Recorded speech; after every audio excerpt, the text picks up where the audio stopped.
오늘 아침에 주시는 하나님의 은혜의 말씀은 출애굽기 4장 1절부터 12절까지의 말씀입니다. 출애굽기 4장 1절부터 12절까지의 말씀 우리 다 같이 합독하도록 하겠습니다. 모세가 대답하여 이르되 그러나 그들이 나를 믿지 아니하며 내 말을 듣지 아니하고 이르기를 여호와께서 내게 나타나지 아니하셨다 하리이다. 여호와께서 그에게 이르시되 내 손에 있는 것이 무엇이냐? 그가 이르되 지팡이니이다. 여호와께서 이르시되 그것을 땅에 던지라 하시매 곧 땅에 던지니 그것이 뱀이 된지라. 모세가 뱀 앞에서 피하매 여호와께서 모세에게 이르시되 내 손을 내밀어 그 꼬리를 잡으라. 그가 손을 내밀어 그것을 잡으니 그의 손에서 지팡이가 된지라. 이는 그들에게 그들의 조상의 하나님 곧 아브라함의 하나님 이삭의 하나님 야곱의 하나님 여호와가 내게 나타난 줄을 믿게 하려 함이라 하시고 여호와께서 또 그에게 이르시되 내 손을 품에 넣으라 하시매 그가 손을 품에 넣었다가 내어보니 그의 손에 나병이 생겨 눈같이 된지라. 이르시되 내 손을 다시 품에 넣으라 하시매 그가 다시 손을 품에 넣었더니 내어보니 그의 손이 본래의 살로 되돌아왔더라. 여호와께서 이르시되 만일 그들이 너를 믿지 아니하여 그 처음 표적의 표징을 받지 아니하여도 나중 표적의 표징은 믿으리라. 그들이 이 두 이적을 믿지 아니하며 내 말을 듣지 아니하거든 너는 나일강 물을 조금 떠다가 땅에 부으라. 내가 떠온 나일강 물이 땅에서 피가 되리라. 모세가 여호와께 아뢰되 오 주여 나는 본래 말을 잘하지 못하는 자니이다. 주께서 주의 종에게 명령하신 후에도 역시 그러하니 나는 입이 뻣뻣하고 혀가 둔한 자니이다. 여호와께서 그에게 이르시되 누가 사람의 입을 지었느냐? 누가 말 못하는 자나 못 듣는 자나 눈 밝은 자나 맹인이 되게 하였느냐? 나 여호와가 아니냐? 이제 가라. 내가 내 입과 함께 있어서 할 말을 가르치리라. 아멘. 하나님의 말씀입니다. 우리 전후자 9분 돌아보시면서 주 안에서 사랑합니다. 이렇게 좀 고백하시죠. 주 안에서 사랑합니다. 믿으세요? 성도님들이 저한테 가끔 카톡으로 주 안에서 사랑합니다 이렇게 얘기를 하세요. 언제부턴가 제가 그걸 믿게 됐어요. 좋아요. 주 안에서 사랑합니다 이렇게 표현 많이 하셨으면 좋겠습니다. 우리 잠깐 기도하고 말씀 받도록 하죠. 하나님 아버지, 하나님 그리스도의 보혈로 세워진 사랑과 거룩한 공동체 애타한테 섬기는 교회 지체로 저희들을 불러주시니 감사합니다. 한 말씀을 통하여 말씀의 근원 되신 하나님을 저희들이 깨닫기를 원합니다. 부족한 종, 겸손하고 깨끗한 통로가 되어 주의 말씀을 증거할 때 우리의 심령 가운데 불이 임하게 하시고 우리의 삶에 빛의 열매가 나타날 수 있도록 인도하여 주시옵소서. 예수 그리스도 이름으로 기도드리옵나이다. 아멘. 출애굽기 3장 1절에서 7장 7절까지는 하나님께서 모세를 부르시는 콜링 스토리, 소명 이야기라고 할 수 있습니다. 이 말씀은 세 부분으로 나뉘어집니다. 3장 1절부터 4장 17절까지가 하나님께서 모세를 부르신 1차적 소명 이야기라고 한다면 4장 18절에서부터 5장 21절까지는 모세가 바로를 만난 후에 오히려 애굽의 억압이 더 심해지고 그로 말미암아 이스라엘 백성들의 원망이 고조가 되는 이야기가 기록되어 있습니다. 그리고 5장 22절부터 7장 7절까지는 이와 같은 상황에 대한 모세의 항변과 그리고 하나님께서 모세에게 재차 소명을 주시는 재소명 이야기로 분류될 수 있겠습니다. 그리고 출애굽기 7장 18절부터 11장 10절까지는 10가지 재앙 이야기가 숨가쁘게 기록되어 있는 것입니다. 그렇기 때문에 오늘 본문 말씀 출애굽기 4장 1절에서 12절의 말씀은 하나님께서 모세를 부르신 1차적인 소명 이야기의 가장 마지막 부분에 해당하는 말씀이라고 보면 되는 것입니다. 모세를 부르신 이 소명 이야기의 특징은 끈질기게 부르시는 하나님과 끈질기게 거부하는 모세의 씨름의 과정이라고 할 수 있습니다. 그래서 오늘 설교의 방식은 출애굽기 4장 1절부터 12절의 말씀에만 국한지어서 말씀을 전하는 것이 아니라 하나님께서 모세에게 처음 현현하셨을 때 출애굽기 3장 1절부터 시작해서 오늘 말씀 4장 12절에 이르기까지 하나님께서 모세와 어떻게 씨름하셨는지를 전체적으로 살펴보는 방식으로 설교를 할 것입니다. 출애굽기 7장까지 내용을 보게 되면 하나님의 끈질긴 부르심에 대해서 모세가 무려 8번이나 거절을 하게 됩니다. 모세는 자기 입으로 나는 입이 아둔한 자라 이렇게 말했는데 모세가 얼마나 말을 많이 하는지 몰라요. 말이 참 많아요. 그것에 대해서 하나님께서 모세가 자기 주장을 하는 걸 허락하시고 그의 말을 다 들어주시고 그의 질문에 하나님께서 일일이 대답하셨고 그리고 모세를 기다려 주셨고 모세를 비정하셨습니다. 저는 모세를 만들어 가시는 하나님의 모습을 통해서 하나님께서는 나만 이야기하는 존재가 아니고 또한 인간은 하나님의 말씀을 그저 듣기만 하는 존재로 대하지 않으시는 분이라는 것을 우리는 하나님과 모세의 대화를 통해서 깨닫게 됩니다. 하늘에 계신 하나님조차 피조물인 일개 인간을 대하실 때 일방통행하지 않으신다는 것을 우리는 깨닫게 됩니다. 만약에 하나님께서 이와 같은 과정을 생략하시고 하나님께서 혼자 일하셨다면 모든 일들이 훨씬 쉽게, 훨씬 빠르게, 그리고 훨씬 완전하게 될 것입니다. 그러나 하나님께서는 결코 홀로 행동하신 하나님이 아니시라 약한 모세를 통해서 그리고 약한 우리들을 통해서 그리고 약한 교회를 통해서 일하시기를 기뻐하시는 하나님이시라는 것을 우리는 깨닫게 되는 것입니다.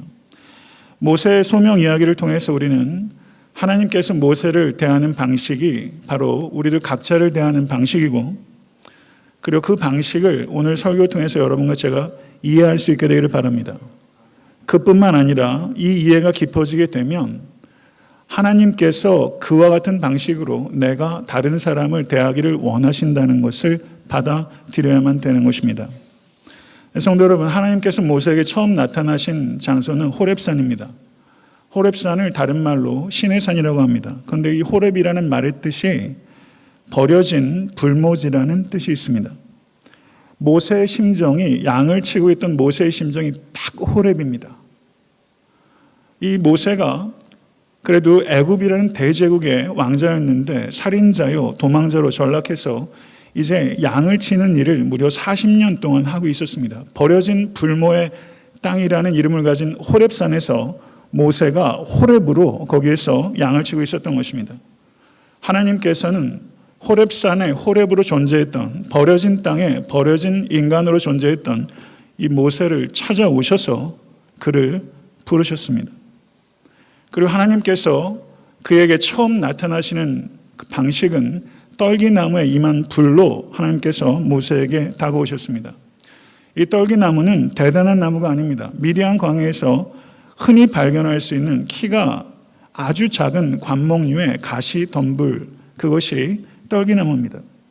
너무나 보잘것없고 약하기 때문에 해가 장렬하는 여름 한가운데는 이 햇빛 때문에 저절로 발화해서 불이 붙는 류의 나무, 그러나 금방 타버려서 재로 소멸해서 날리게 되는 나무, 너무 보잘것없고 약하기 때문에 땔감으로도 사용할 수 없는 그 나무, 하나님께서는 그 나무를 택하셔서 그곳에 불로 임하셨습니다.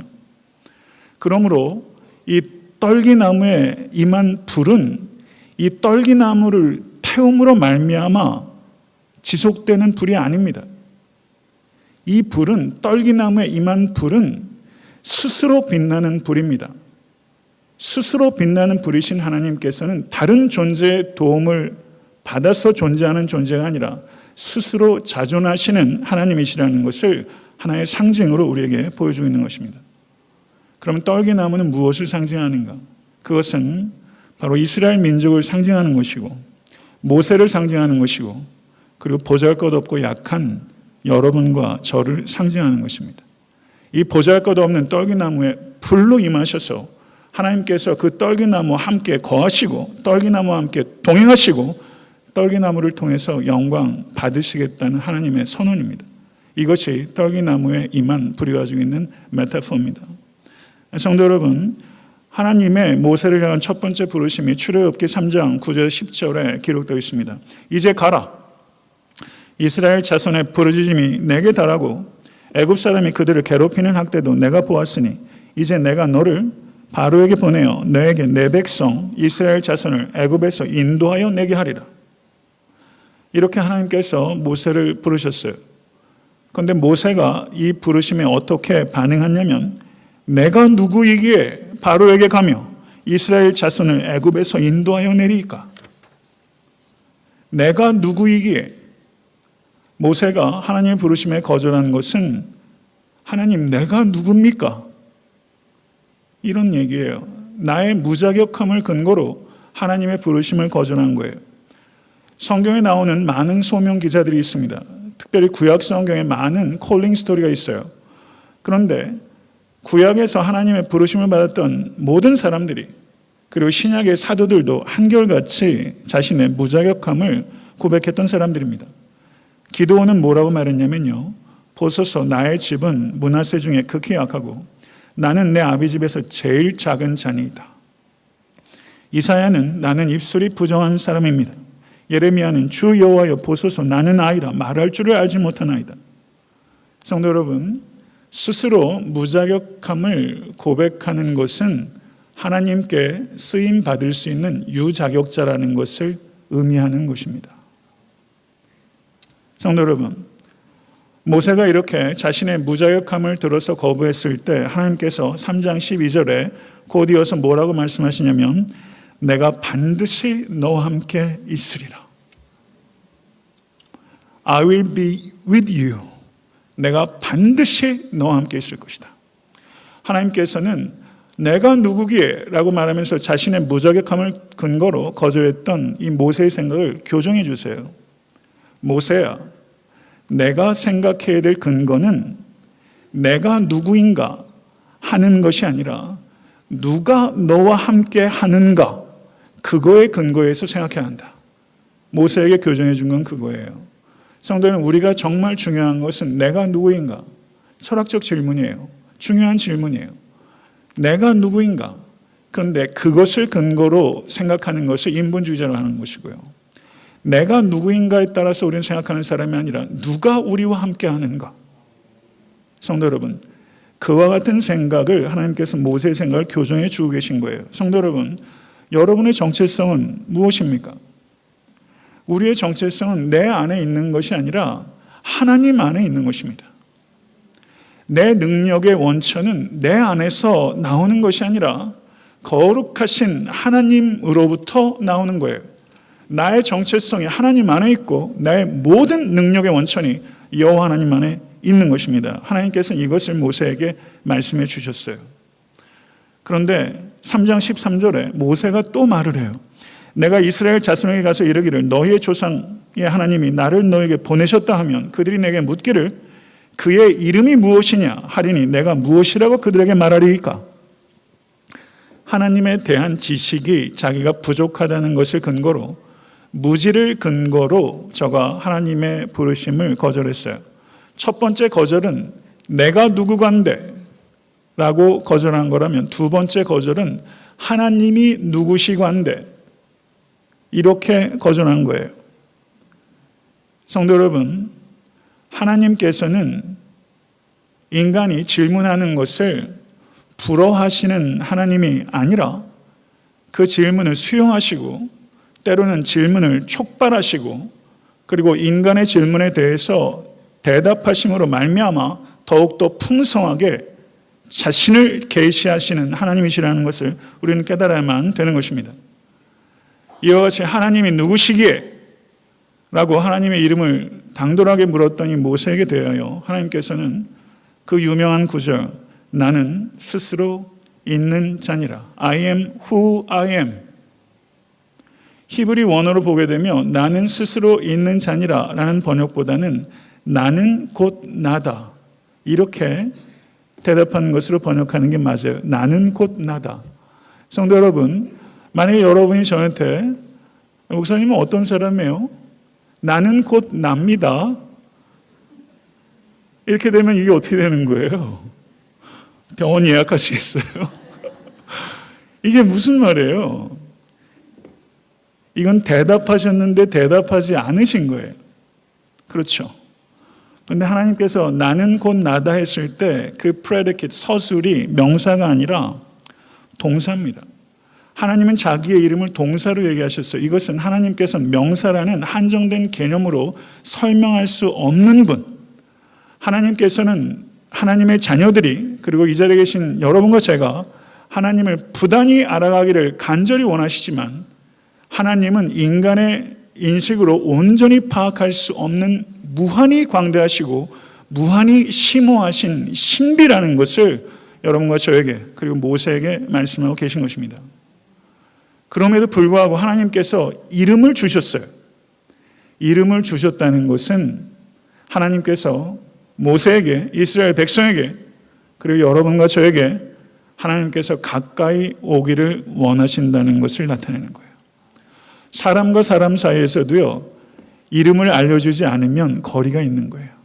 이름을 알려줬다는 것은 그만큼 마음을 열었다는 뜻이고 가깝게 하겠다는 뜻이에요. 하나님께서는 무한히 광대하시고 무한히 심오하시지만 그 하나님은 우리를 가까이 이끄시는 하나님, 친밀하신 하나님이라는 것이 하나님의 이름을 주신 행위를 통해서 우리에게 알려지게 되는 것입니다. 그리고 하나님께서 뭐라고 이어서 말씀하셨냐면 출애굽기 3장 16절 18절 상반절에 너는 가서 이스라엘 장로들을 모으고 그들에게 이르기를 여호와 너의 조상의 하나님 곧 아브라함과 이삭과 야곱의 하나님이 내게 나타나 이르시되 내가 실로 너희를 권고하여 너희가 애굽에서 당한 일을 보았노라. 내가 말하였거니와 내가 너희를 애굽의 고난 중에서 인도하여 내어 젖과 꿀이 흐르는 땅 곧 가나안 족속, 헷 족속, 아모리 족속, 브리스 족속, 히위 족속, 여부스 족속의 땅으로 올라가게 하리라 하셨다 하면 그들이 내 말을 믿으리라. 하나님께서 자신의 이름을 알려주셨을 뿐만 아니라 자기가 무엇을 하실지를 예언하셨어요. 이 말씀을 모세가 듣고서 하나님의 부르심에 저가 응답한 것이 아니라 오늘 본문 말씀 4장 1절을 보시면 저가 또 이렇게 말하는 거예요. 그들이 나를 믿지 아니하며 내 말을 듣지 아니하고 이르기를 여호와께서 내게 나타나지 아니하셨다 하리이다. 이렇게 모세가 또 항변한 거예요. 모세의 말이 일리가 있어요. 이걸 좀 풀어서 말하면 이런 겁니다. 하나님, 제가 살인했습니다. 도망했습니다. 애굽 땅 떠난 지 40년입니다. 제가 그 자리에 돌아간다고 한들, 그리고 하나님께서 나에게 나타나셔서 이스라엘 백성 이끌라고 얘기를 하면 어느 바보가 그거 믿겠습니까, 하나님? 이렇게 모세가 이야기를 한 거예요. 일리가 있어요. 문제 제기를 하나님께서 가볍게 여기지 않으셨어요. 하나님께서는 개방되게 계세요. 모세의 문제 제기에 개방되게 계시고 심지어 모세의 질문에 대답하시기 위해서 3가지 기적들을 행하셨습니다. 하나님은 권위의 하나님이십니다. 그러나 하나님께서는 결코 권위적이지 않으셨다는 것을 우리는 배워야만 되는 것입니다. 이 3가지 기적들을 통해서 하나님께서 모세에게 무엇을 깨닫기를 원하셨을까 하는 것은 중요한 요점입니다. 이스라엘 백성들의 반응을 대해서 모세가 의구심을 가졌던 것입니다. 저를 믿지 않을 것입니다. 그것에 대해서 하나님께 3가지 기적을 보여주셨어요. 그러면 그 기적의 초점이 이스라엘 백성들의 반응에 대한 의구심을 없애주기 위해서 기적을 베푸셨다라고 이해하는 것이 맞죠. 그런데 하나님께서는 모세에게 이스라엘 백성들의 반응에 대한 의구심을 없애주시기 위해서 그 기적들을 베푸신 것이 아니라 실제 이스라엘 백성들은 모세를 믿기도 하고 안 믿기도 했고 모세의 말을 듣기도 했고 안 듣기도 했습니다. 그럼 하나님께서 기적을 베푸신 목적은 무엇인가?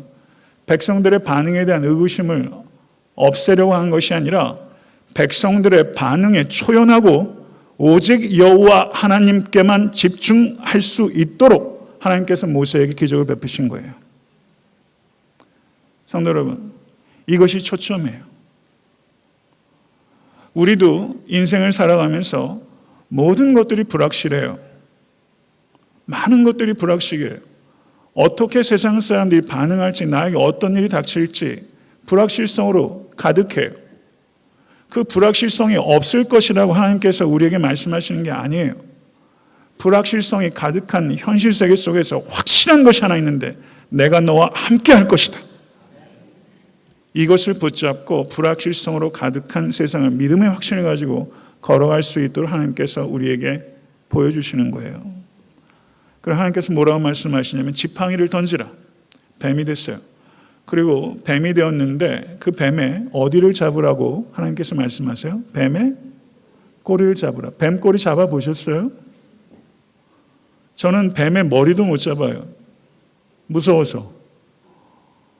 뱀을 잡게 되면 소위 땅꾼이라는 사람들은 머리를 잡죠.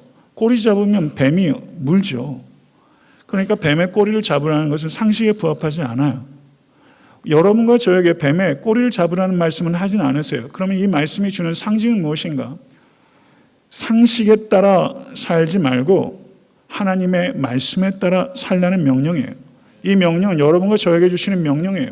그리스도인들이 상식을 무시하며 사는 것이 아니라 상식은 존중받아야 됩니다. 그러나 영적으로 도전이 되는 것 중에 하나는 상식에 매여 사는 것입니다. 성도는 뱀의 꼬리를 잡으라는 그 말씀이 여러분에게 임하면 그 꼬리를 잡으실 때 그 꼬리가 다시 지팡이로 되는 역사가 경험이 돼야 진정한 신앙생활입니다. 두 번째 하나님께서 베푸셨던 기적은 손을 품에 넣으라는 거였어요. 품에 넣었다 손을 뺐더니 이것이 하얗게 문둥병이 생겼어요. 얼마나 놀랐겠어요. 그런데 하나님께서 그 뒤에 뭐라고 말씀하시냐면 그 손을 다시 품에 넣으라. 이게 쉬운 일이었겠어요? 문둥병 발생했으면 물로 씻던가 아니면 무슨 약을 바르던가 해야 될 일이죠. 그것을 멀쩡한 생쌀에 갖다 넣는다는 거 어려운 얘기죠. 그것은 뱀의 꼬리를 잡으라는 것과 동일한 이야기입니다. 성도 여러분, 하나님의 말씀에 순종하기 위해서는 용기가 필요합니다. 그 용기를 가지고 뱀의 꼬리를 붙잡고 그리고 문둥병이 생긴 그 손을 여러분의 품 안에 넣으면 성도 여러분, 모든 것들이 회복되는 역사가 경험되게 될 것입니다. 이것이 하나님의 말씀입니다. 그리고 세 번째 보여주신 기적은 눈앞에서 보여주신 기적이 아니라 앞으로 있게 될 기적을 하나님께서 예고하신 것입니다. 그것은 나일강의 하수를 퍼다가 육지에 부으면 그것이 피가 될 것이다. 이것은 성도 여러분, 나일강은 애굽 사람들의 생명의 젖줄입니다. 애굽 사람들은 거기에 신적 존재가 있다고 생각했어요. 하나님께서 나일강의 물을 피로 변화시킨 것은 나일강의 주인은 그런 애굽이 섬기는 우상이 아니라 하늘에 계신 여호와 하나님이시라는 것을 나타내신 것입니다. 성도 여러분, 뱀도 문둥병도 피도 인간에게 두려움을 가져다 주는 대상들이라 할 수 있어요. 그러나 성도 여러분, 믿음은 두려움을 이기는 것입니다. 믿음을 가지고 하나님의 말씀대로 순종하게 되면 그 순종이 하나님의 능력의 통로가 되는 것입니다. 성도 여러분, 순종은 하나님의 능력의 통로입니다. 하나님의 능력을 진실로 경험하는 것이 신앙생활입니다. 그 능력을 진심으로 경험하기 원하신다면 말씀에 순종하십시오. 그러면 능력을 경험하게 되실 것입니다. 이 정도 됐으면요, 그러면 따라야죠. 근데 모세가 또 뭐라고 말을 하냐면요, 주여, 나는 본래 말에 능치 못한 자라. 주께서 주의 종에게 명하신 후에도 그러하니 나는 입이 뻣뻣하고 혀가 둔하나이다. 입이 뻣뻣한 사람이 왜 그렇게 말을 잘해요? 네, 말이 많아요. 네 번째로 거부한 거예요. 모세는 이런 것 같아요. 가끔가다 제가 장을 따라갈 때가 있어요. 그럼 어디 여행이라도 가게 되면 뭐가 리스트가 많아요. 그러면 이렇게 빼곡하게 리스트를 써가요. 그래야지 필요하지 않은 것 안 사게 되고 필요한 것 안 놓치고 사게 돼요. 모세가 시장 바구니 들고 장에 나간 주부 같아요. 하나님께서 말씀하실 때마다 리스트에 나와 있는 거 가지고 그냥 그때그때마다 하나님께 항변하고 대답하는 그런 사람 같아요. 네 번째 이야기를 하면서 모세가 나는 입이 뻣뻣하고 혀가 둔한 자니이다. 그런데 성도 여러분, 사도행전 7장 22절을 보면 이런 얘기가 있습니다. 모세가 애굽 사람의 모든 지혜를 배워 그의 말과 하는 일들이 능하더라. 스데반의 설교예요. 모세가 말에 능했다고 얘기를 해요. 그런데 모세 스스로는 남이 입이 뻣뻣하다고 얘기했어요. 그럼 이게 어떻게 된 거예요? 모세는 말을 잘하는 능변입니까? 말을 못하는 눌변입니까? 그러면 스데반의 설교가 거짓이 아니라면 모세는 어쩌면 하나님의 콜링을 거절하기 위해서 거짓된 겸손으로 나는 말도 못하는데요 라고 그 상황을 피하려고 했을 수도 있어요. 그런 게 아니라면 모세가 태어난 지 얼마 안 돼서 애굽의 궁전에 가서 있을 때 히브리어가 아니라 애굽말 했겠죠. 그럼 미디안 광야에서 저가 또 히브리어를 하게 될 기회가 그렇게 많지 않았을지도 몰라요. 그래서 히브리 말이 생각보다 부족합니다 라고 이야기하실 수도 있을 거예요. 혹은 애굽 궁전에서 40년 동안 있으면서 저가 언어 교육을 얼마나 많이 받았겠어요. 궁전에서 이 외교적 수사, 정치적 수사 말 잘못하면 죽는 겁니다. 그 정치 권력 세계에서요. 그런데 지금 40년 동안 광야에 있으면서 애굽말을 쓸 이유가 없으니 내가 이제 예전에 애굽말을 잘했는데 이제는 고급 애굽말 못합니다. 40년 동안 안 하면 말 잊어버려요. 저도 옛날에 독일어로 아티클 다 읽었어요. 근데 요즘은 ABC도 잘 기억이 안 나요. 어떻게 발음해야 되는지도 모르겠더라고요. 사람 머리가 그래요. 그래서 나는 바로를 상대해서 고급 애굽말을 사용하면 외교적 수사를 할 수 있지 않습니다. 하나님. 나는 입이 뻣뻣해졌습니다. 이렇게 얘기할 수도 있겠어요. 혹시 다른 경우의 수가 있을지는 몰라요. 그런데 어떤 경우의 수인지 우리가 정확히 아는 것 별로 중요하지 않아요. 모세의 초점은 나는 결함이 있습니다. 나는 결함이 있기 때문에 그 일을 못합니다. 이게 모세의 초점이에요. 이에 대해서 여호와 하나님께서 모세에게 뭐라고 말씀하셨냐면 누가 사람의 입을 지었느냐? 누가 말 못하는 자나 못 듣는 자나 눈 밝은 자나 맹인이 되게 하였느냐? 나 여호와가 아니냐? 이제 가라. 내가 내 입과 함께 있어서 할 말을 가르치리라. 이게 하나님의 말씀이에요. 하나님께서는 모세가 나는 결함이 있습니다. 나는 약한 것이 있습니다. 라고 얘기했을 때 너는 약하지 않다. 너는 할 수 있다. 나이키에서 얘기하는 것처럼 You can do it. 이렇게 대답하지 않으셨다는 것에 우리가 주목해야 돼요. 너는 할 수 있다. 라고 말하는 것은 세상의 방식이에요. 하나님께서는 그렇게 얘기하지 않으세요. 하나님께서 하시는 말씀은요. 너는 약하다. 그러나 나는 강하다. 너는 할 수 없을지라도 내가 할 것이다. You can do it. 이게 아니라 I will do it. 내가 할 것이다. 너의 불완전함을 통해서 나의 완전함이 드러나게 될 것이다. 이게 하나님의 말씀의 초점이에요. 이게 신앙이에요. 이게 우리 자녀들에게 가르쳐줘야 될 거예요. 이게 셀프-이스팀이에요. 성도 여러분, 하나님께서는 완전한 자를 불러서 사용하는 게 아닙니다. 완전해져라. 그러면 내가 너를 사용하겠다. 이게 하나님의 방식이 아니에요. 하나님께서는 불완전한 자를 부르십니다. 약함이 있는 자를 부르십니다. 그리고 그 약함을 통해서 하나님의 전능하심이 역사합니다. 그런데 성도 여러분, 이것을 우리가 잘못 비약할 수 있어요.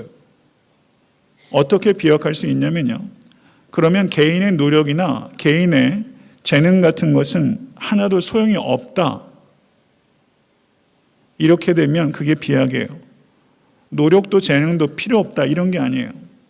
모세가 애굽에서 왕자로 있을 때 40년 동안 모세가 받았던 교육은 궁전의 교육입니다. 최고의 에듀케이션을 받은 거예요. 저가 아마 애굽으로 온갖 세상의 문화들이 와서 이런 멀티컬처럴한 그런 문화에 저가 노출이 많이 됐을 것이고 저가 많은 언어들도 저가 구비했을 것이고 많은 문명들을 봤을 것이고 철학적인 사고 그리고 과학적인 지식도 다른 사람에 비해서는 탁월하게 가졌을 거예요. 그가 궁전에서 예법 배웠을 것이고 의전에 대해서 배웠을 것입니다. 저가 많이 교육받았어요. 모세에게 장점이 있어요. 모세에게 약함이 있어요. 그러면 결론은요. 어떻게 얘기할 수 있느냐.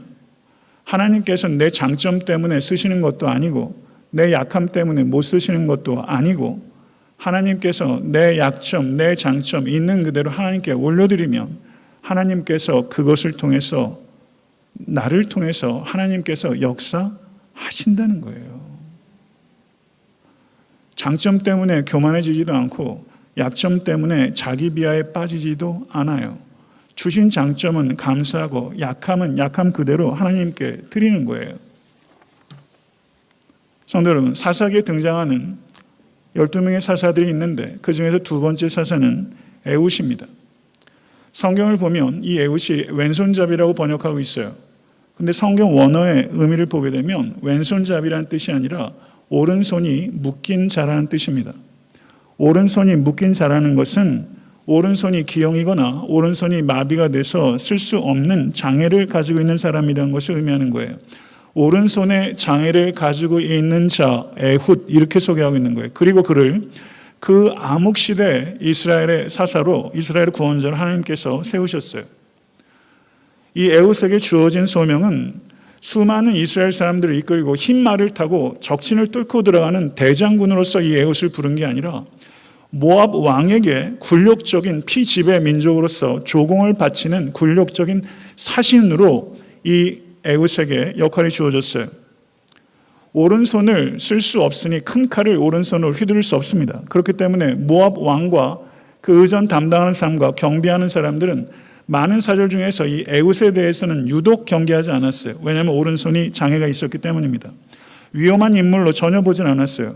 그래서 에훗이 이 모압 왕에게 은밀하게 고할 일이 있다고 얘기했을 때 이 모압 왕은 교만해졌습니다. 그래서 자기 주변에 있던 모든 경비를 물리치고 에훗과 독대하는 과용을 부렸어요. 그때 에훗이 오른쪽에 숨겨놨던 장이 일급이 때는 칼을 꺼내어 저가 왼손으로 모압 왕을 찔러 죽이고 이스라엘을 구원했습니다. 이게 에훗이에요. 성도 여러분, 이 에훗은 우리에게 편견을 깨뜨리도록 자극하는 사사입니다. 세상 사람들 가운데 자기의 장점을 극대화해서 성공하는 사람들이 있어요. 그런데 장점 때문에 망하는 사람들이 그만큼 많이 있다는 것을 우리가 알아야 돼요. 장점을 믿고 하나님을 의지하지 않는 것과 약점을 하나님께 드리고 하나님만을 붙잡는 사람, 어떤 사람이 하나님을 기쁘시게 하며 어떤 사람이 하나님께 영광을 올려드릴 수 있겠어요? 성도 여러분, 사실 우리가 평범해요. 그렇죠. 평범하고 어떤 부분은 평균 이하의 것들도 많이 있어요. 열등감들이 있어요. 10대 이럴 때는 열등감이 많아요. 저도 그런 시간들이 많았어요. 자의식이 강한 사람이 열등감이 또 굉장히 많습니다. 그리고 자기 학대와 자기 연민이 많아요.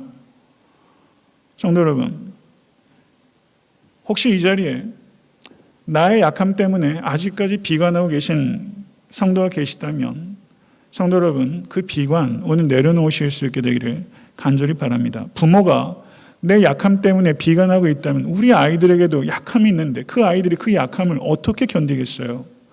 부모가 이 약함을 있는 모습 그대로 하나님께 드리는 건강한 내면 세계를 갖고 또 바로 건강한 신앙생활을 하게 되면 우리 아이들이 그 약함을 잘 수용하는 법을 배우지 않겠어요? 그게 성숙이죠. 약함을 잘 수용하고 그것을 감사하고 그것을 가지고 최선의 삶을 이끌고 얼마나 이쁘고 아름다워요. 그게 사실은 더 감동적이에요. 약함을 잘 수용하는 성도가 훨씬 감격적이에요. 성도 여러분, 한 성경학자가 이렇게 말했어요.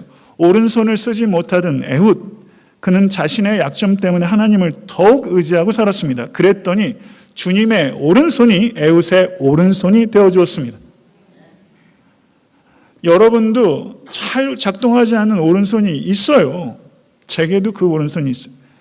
그 손 가지고, 그 빈약한 손 가지고 내 문제 내가 하려고 하지 마시고 하나님의 오른손에 붙잡히시면 하나님의 손이 내 오른손이 되어주세요. 할렐루야.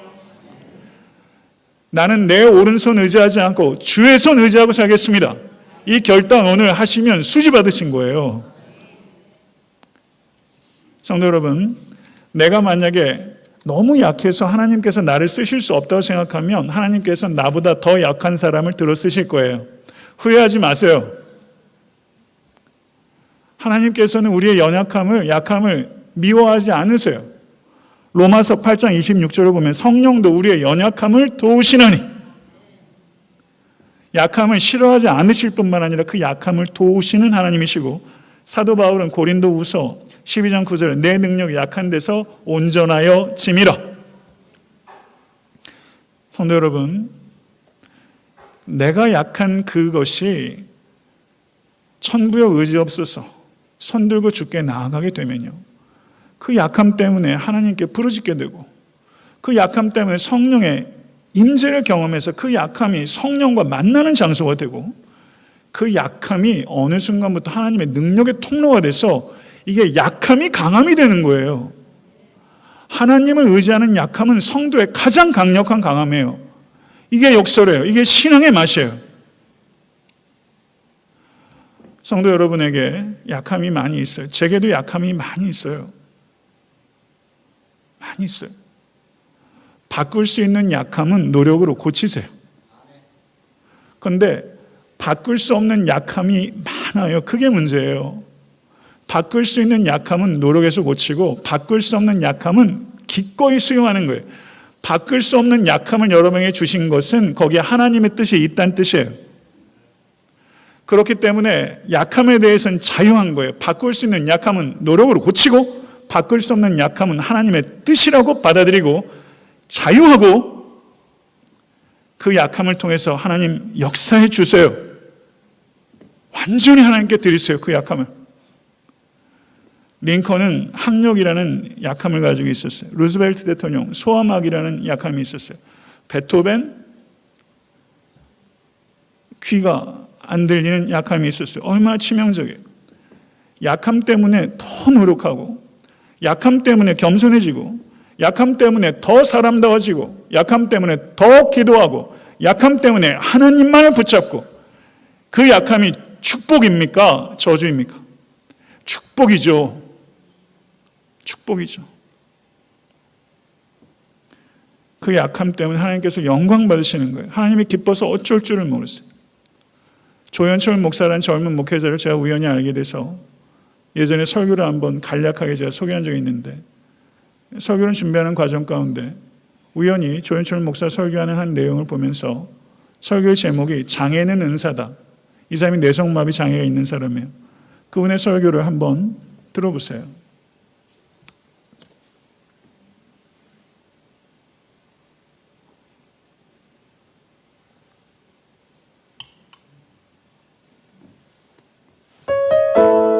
예전에는 이 장애라는 모습이요,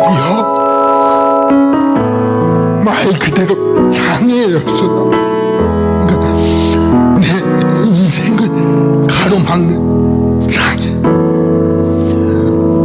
내가 하고 싶어도 못하게 만드는 장애.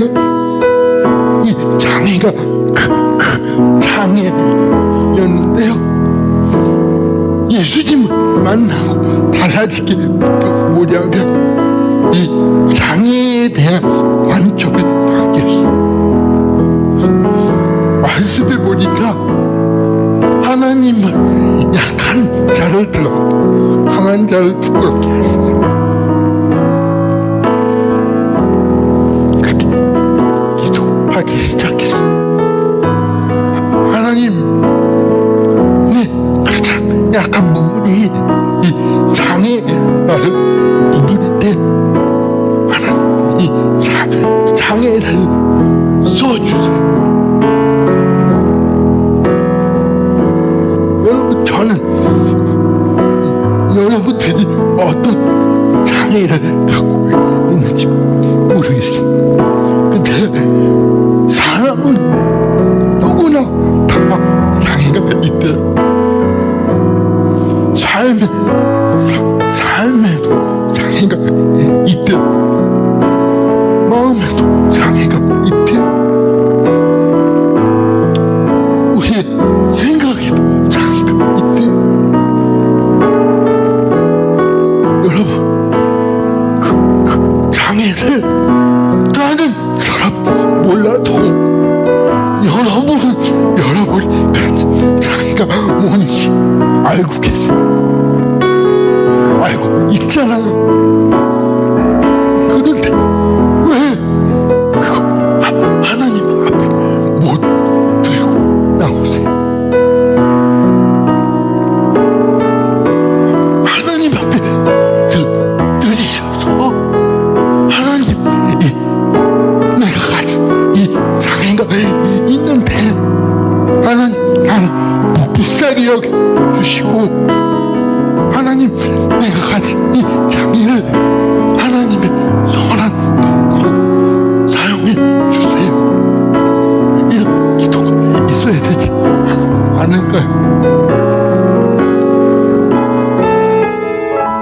하나님, 나의 삶 가운데, 나의 마음 가운데, 나의 가정 가운데, 나의 생각 가운데 장애가 있습니다.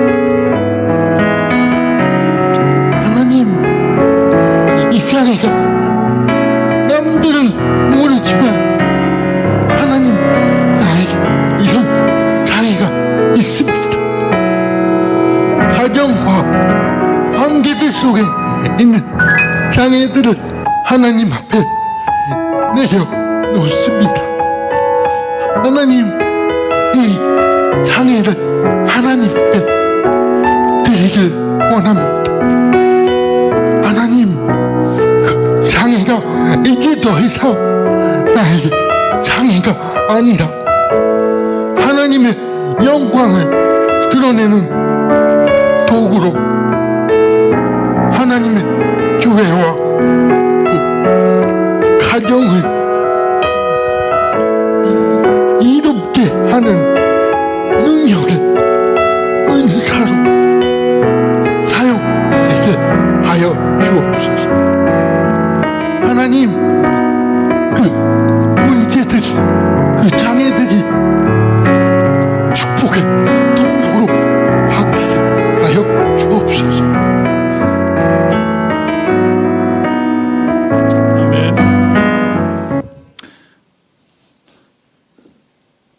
제 눈에는 이 존슨 목사가 참 아름다워 보입니다. 너무 귀해 보이고, 근데 중심을 보신 하나님 눈에는 얼마나 아름답고 값져 보일까 생각할 수 있고요. 저도 제 안에 많은 장애를 가지고 있는 사람이에요. 여러분에게도 그런 장애가 있어요. 이분이 한마디 한마디 말하는 게 얼마나 천금 같은 무게와 깊이를 가지고 있는지 몰라요. 저가 장애를 가졌기 때문에 갖게 된 보석이에요. 뇌성마비 있는 사람이 다른 사람들 앞에 선다라는 것 참 어려운 일이에요. 사지 멀쩡한 사람도 회중들 앞에 서는 건 어려운 일이고 대인기피증도 있고 공황장애도 있고 많이 있어요. 근데 저 몸을 가지고 다른 사람들 앞에서 자신을 완전히 오픈할 수 있는 것은 이 존슨 목사에게는 자기는 중요하지 않아요. 자기 안에 있는 하나님, 자기 안에서 역사하신 하나님의 능력을 자랑하지 않을 수 없기 때문에 그 몸을 비틀며 저가 말을 하는 거죠. 저는 여러분과 제가 하나님 보시기엔 똑같다고 생각해요. 존슨 목사. 우리가 몸을 비비꼬고 어려움에서 우리의 장애 속에서 한계 속에서 우리가 몸부림을 치지만 그 몸부림을 치는 모든 일을 통해서 하나님께서 영광 받으시길 간절히 소원하고요. 저는요, 창세기에 하나님의 창조 기사가 창세기 1장 2장에 기록되어 있습니다. 모세를 부르신 소명 기사가 출애굽기 3장부터 7장 7절까지 가요. 3, 4, 5, 6장이 할애가 되고 있어요. 아니 세상에 천하창조를 2장을 할애했는데 모세가 위대한 인물이는 알겠는데 도대체 4장을 할애를 하다니 이해가 안 되는 거예요. 가만히 생각해 보니까 모세가 정상적인 사람이 아니구나. 모세가 장애가 있구나. 난지 얼마 안 돼가지고 부모 품에서 벗어나서 테바라는 상자에 넣어가지고 나일강에 던져졌어요. 얼마나 기구해요. 외국 공주 품에서 궁정에서 살지만 거기 왕자가 득식을 했을 거예요. 그 얼마나 정치적인 알력이 컸으면 언제 칼이 목에 들어올지 모르는 그 위험한 상황 속에 40년 동안 얼마나 애간장이 탔겠어요. 그리고 저가 광야에서 이름 없이 살면서 저는 많은 장애를 갖게 됐을 거예요. 하나님이 부르셨다고 그냥 거기에 반응하기에는 너무 상한 사람이에요. 너무 다친 사람이에요. 장애가 있는 사람이에요. 그래서 하나님께서 이렇게 오래 다루셨구나. 8번이나 말하게 기다려주시는구나. 만져주시는구나. 빚어주신 거구나. 그래서 처음에는요, 좀 너무 길다 이 이야기가, 이런 생각이 들었는데 하나님께서 모세를 8번 설득하시고 보내주셨는데 가만히 제 삶을 되돌아보니까 저는 더 중증이더라고요. 8번이 아니라 80번, 800번 하나님께서 제게 말씀해 주시고 또 말씀해 주시고 보여주시고 때로는 분노하시면서 저를 제자리로 보내주셨구나, 이게 느껴지더라고요. 말씀을 맺겠습니다. 성도 여러분, 하나님의 지혜는 십자가의 어리석음입니다. 하나님의 능력은 십자가의 약함입니다. 이게 복음입니다. 십자가의 어리석음과 십자가의 약함을 증거하는 게 복음이고, 이 복음을 증거한 사도 바울은 여러 약한 것들에 대해서 자랑한다고 얘기를 했어요. 고린도전서 2장 3절에 뭐라고 말했냐면, 내가 너희 가운데 거할 때 약하고 두려워하고 심히 떨었노라. 내가 약하고 두려워하고 심히 떨었노라. 리더는 이런 말 하면 안 돼요. 아무리 힘들어도요, 이런 말 하게 되면요, 신망을 잃어요. 영적 어서리티가 무너질 수 있어요. 단편적으로 생각하면 그래요. 백조처럼 보이는 것에서는 우아하게, 밑에서는 정신없이 두려워하고 약하고 흔들리고, 그게 인간이잖아요. 그런데 사도 바울은요, 그렇게 위장하지 않았어요. 바울의 위대함은요, 자기가 두렵다는 것을 말하는 것을 두려워하지 않는 위대함이에요. 내가 약하다, 내가 두렵다, 심히 떨기까지 했다, 이것을 얘기할 수 있는 위대함이에요. 왜냐하면 그래야지 이 복음의 능력이 사도 바울의 여러 약함을 통해서 나타나는 거예요. 그리고 이 복음을 받아들인 사람은 사회적으로 약한 사람들이 많았어요. 부한 사람도 있었어요. 고린도 교회에 부유한 사람도 있어요. 그러나 절대 다수는 사회적인 약자예요. 예수 그리스도께서 깊이 만났던 사람은 사회적인 약자들이 많아요. 복음은 약한 메시지며, 복음을 전달하는 메신저는 약한 전도자고, 그 복음을 통해서 구원을 얻은 사람은 스스로를 약한 자라고 여기는 겸손한 사람들입니다. 이 삼중적 약함, 이것을 통해서 하나님께서는 지금도 역사하고 계세요. 할렐루야. 믿으세요? 이것이 하나님의 방법이에요. 나 주의 도움 받고자 주 예수님께 빕니다. 그 구원 허락하시사 날 받아주소서. 내 모습 이대로 주 받으옵소서. 날 위해 돌아가신 주 날 받아주소서. 이 찬양을 작시를 했는데, 이 찬양이 어떻게 작시가 됐냐면요, 글도 읽지 못하고 지독하게 가난하고 몸에도 여러 가지 장애를 가지고 있는 소녀가 이 이야기를 했어요. 그것을 듣던 E.H. 해밀턴 여사가 영감을 받아서 이 가사를 쓴 것이고, 그 다음에 I.D. 생키가 여기에 곡을 붙인 게 나 주의 도움 받고자 주 예수님께 빕니다. 내 모습 이대로 날 받아 주소서. 이 찬양이에요. 여러분과 제가 오늘 결단할 수 있게 되길 바라요. 내 모습 이대로 날 받아 주소서. 우리의 약함을 주님 앞에 올려드신 여러분과 제가 될 수 있게 되기를 간절히 소원합니다. 기도하겠습니다. 찬양팀 좀 나와주시고 기도하죠. 할렐루야. 존귀하신 주님 감사합니다. 하나님을 사랑합니다. 모세와 같이 삶의 기구한 여러 가지 상황들 속에서 삶도 헝클어지고 내면 세계도 무너져버린 호렙과 같은 인물을 호렙산에서 찾아오셔서 만나시고, 가시넘불 떨기나무와 같이 사그러져 버릴 수밖에 없는 그의 존재 위에 임하셔서 동행하시고 버리지 아니하시고, 내가 너와 함께 할 것이다, 내가 일할 것이다, 내가 너의 약함을 통해서 역사할 것이다 말씀하시고 모세를 빚으셨던 그 하나님은 나의 삶에 찾아오셔서 나의 약함을 수용하시고 나를 버리지 아니하시고 나를 설득하시고 격려하시고 증명하시고 때로는 훈계하시며 이끄시는 바로 그 하나님, 나의 하나님, 모세의 하나님은 나의 하나님이심을 저희가 고백하며 하나님을 높이지 않을 수 없습니다. 하나님, 이 자리에 많은 성도들이 장애가 있습니다. 이 종도 많은 장애를 가지고 있었습니다. 앞으로 살다가 우리의 삶에 지금 없는 장애가 있을 수도 있습니다. 그러나 하나님, 장애가 우리에게 주시는 은사인 것을 저희가 받아들이고 고칠 수 있는 약함은 노력으로 고치고 고쳐지지 않는 약함은 하나님께 주신 은사인 줄로 받아들여 하나님의 뜻을 이루는 일에 우리가 삶을 주께 드리기로 결단하기 원합니다. 하나님, 이 자리에 있는 성도들 주여 안아주시고 호렙산에 임하셨던 주님께서 오늘 각 사람의 심령 가운데 임하셔서 괜찮다, 내가 함께 할 것이다, 내가 일할 것이다 말씀해 주셔서 권세 있게 악한 세상에서 살아가는 결단할 수 있도록 주님 임자해 주시옵소서. 예수 그리스도 이름으로 간절히 축복하며 기도드립니다. 아멘. 그 하나님을 아는 지식을 쓴 J.I. 패커, 제가 공부할 때 그분의 설교를 들었어요. 전 미국 분의 용모를 보면서 그렇게 감동받은 적이 없어요. 근데 그분이 이제 89, 90세인데 얼마 전에 실명하셨습니다. 눈을 완전히 상실했어요. 학자가 볼 수 없다는 것은 치명적이죠. 근데 그걸 잘 수용하면서 하나님께서 이제 오라고 하시는 것 같은 것으로 받아들입니다 라고 말하더라고요. 우리도 우리의 육체의 어느 한 부분이 기능을 멈출 때도 올 거예요.